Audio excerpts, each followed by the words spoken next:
Hello guys, कशा आहात तुम्ही? मजेत ना? मी पण मजेत. हे बघा, आम्ही गेलो होतो गोकर्णमध्ये फिरायला. गोकर्ण, कर्नाटक. आणि हे आहे याना केव्स. हो, जे गोकर्णमध्ये खूप फेमस आहे. 600 वर्ष जुने आहे हे याना केव्स. प्रसिद्ध आहे. आणि हे याना गुफातून, म्हणजे जे केव्स आहेत मोठे मोठे, त्या केव्समधून आम्ही निघतोय.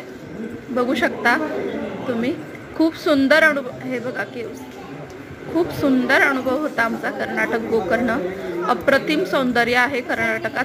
आणि गोव्याला एक ऑप्शनल आहे, म्हणजे गोव्यात बऱ्याचदा काय होतं, गर्दी असते टुरिस्टची, पण गोकर्णमध्ये इतकं सुंदर बीचेस आहेत, खूप सुंदर पाहण्यासारखे खूप ठिकाणं आहेत, मंदिर आहेत. मुरुडेश्वरला सुद्धा आम्ही गेलो. महाबलेश्वर टेम्पल्स आहेत. याना केव्स त्यातलंच एक आहे. जंगलातून पूर्ण रस्ता आहे, 1 तास पायी चालत जावं लागतं आणि मग हे केव्स दिसतात आपल्याला. आणि आम्ही जेव्हा सुरुवात केली, नेमका हे बघा पाऊस पण चालू झालेला. सो आम्ही पावसात भिजत भिजत छान जंगलातून चालत गेलो आणि केव्सचा आनंद घेतला. जे जे व्हिडिओ बघतायत तुम्ही पण नक्की जा कर्नाटकात गोकर्णमध्ये आणि याना केव्सला नक्की भेट द्या.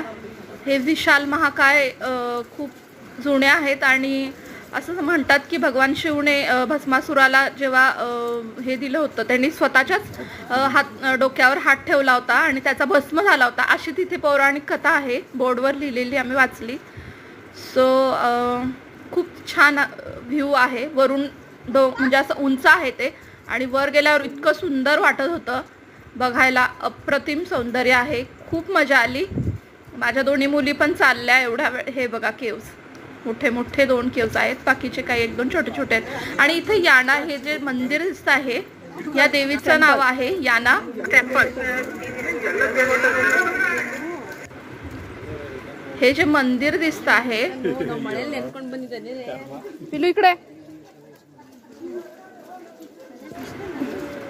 पिलू.